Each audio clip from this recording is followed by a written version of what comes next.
নমস্কার।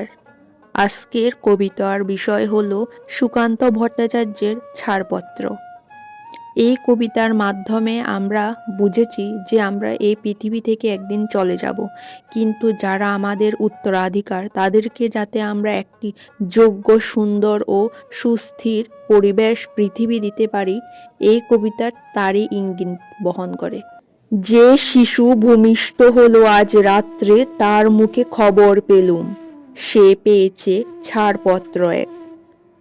নতুন বিশ্বের দ্বারে তাই ব্যক্ত করে অধিকার, জন্মমাত্র সুতীব্র চিৎকারে। খর্বদেহ নিঃসহায়, তবু তার মুষ্টিবদ্ধ হাত উত্তোলিত, উদ্ভাসিত। কি এক দুর্বোধ্য প্রতিজ্ঞায়! সে ভাষা বোঝে না কেউ, কেউ হাসে, কেউ করে মৃদু তিরস্কার। আমি কিন্তু মনে মনে বুঝেছি সেই ভাষা। পেয়েছি নতুন চিঠি আসন্ন যুগের, পরিচয়পত্র পরিভূমিষ্ঠ শিশুর। অস্পষ্ট কুয়াশা ভরা চোখে এসেছে নতুন শিশু, তাকে ছেড়ে দিতে হবে স্থান।